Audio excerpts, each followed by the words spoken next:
I was only 23 when death knocked on my door and tore my world apart. My husband, Daniel, was gone in a moment, a car crash on a rain-slick road, a phone call in the middle of the night, a scream that came from somewhere deep inside me. I was left standing with a baby in my arms. My daughter, Emma, was barely a year old, too young to understand why her father never came back. I had to be strong, because she depended on me. People told me I was brave, but they didn't see the nights when I curled up on the bathroom floor, choking on sobs so she wouldn't hear me. Grief is heavy, but life doesn't pause. Bills piled up, the rent came due, and my daughter needed food. I worked during the day at a local cafe and studied accounting at night, telling myself it was for Emma's future. Every morning when I looked into her big brown eyes, the same as her father's, I promised her we would be okay. For 2 years, I carried that promise like armor. I never looked back. I never asked too many questions. I believed Daniel had loved me, loved us, until the very end. But life has a way of cracking open secrets when you least expect it.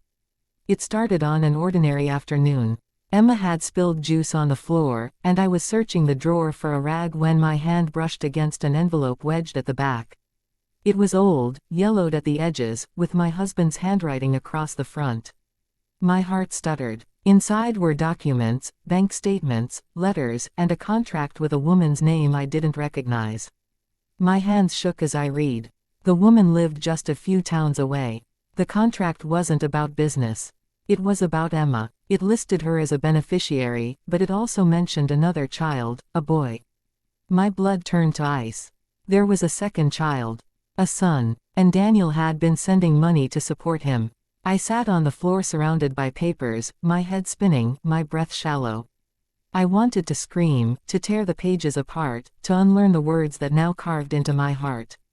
My husband, the man I had mourned, the man I had defended when others whispered that I was too young to understand, real love, he had betrayed me. The truth destroyed the version of my life I had clung to.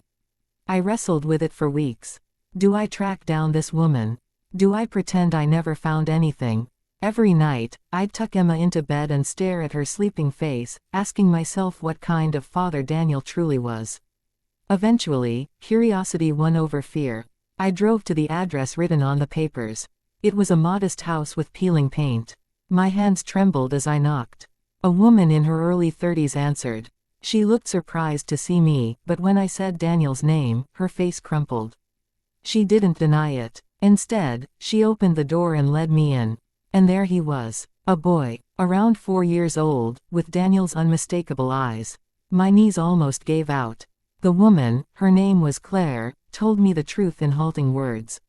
She and Daniel had been together before me, but when she got pregnant, he left, saying he couldn't handle the responsibility.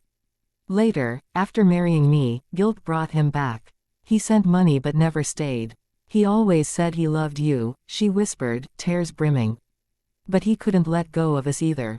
I wanted to hate her. I wanted to hate him. But when the boy, his son, climbed into her lap and looked at me with those familiar eyes, hatred twisted into something else. Grief, confusion, pity. That night, I drove home with a storm inside me. I couldn't change what Daniel had done. I couldn't erase the betrayal. But I had to decide what to do with the truth. For weeks, I wavered. Part of me wanted to lock the secret away forever, to protect Emma from the knowledge that her father wasn't the man she imagined. But another part of me, the part that had been shattered and rebuilt by grief, knew lies only multiply pain. One evening, while Emma colored at the table, I sat beside her and took her tiny hand. She was too young to understand the details, but I told her the truth in the simplest way I could. Daddy made mistakes. He had another child too. That means you have a brother. She blinked at me, wide-eyed, then asked, "Can I meet him?"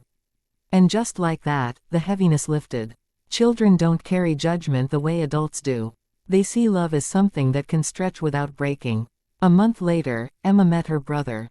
She giggled when he showed her his toy cars, and they played together as if they had known each other all their lives. Watching them, I realized something. Daniel's betrayal had broken me, but it didn't have to break them. They deserved a bond, a chance to grow up knowing they weren't alone. The truth had destroyed my illusion, yes. But it also gave me a new kind of strength, the strength to stop idealizing the past and start building an honest future. I was no longer the young widow who clung to a perfect memory.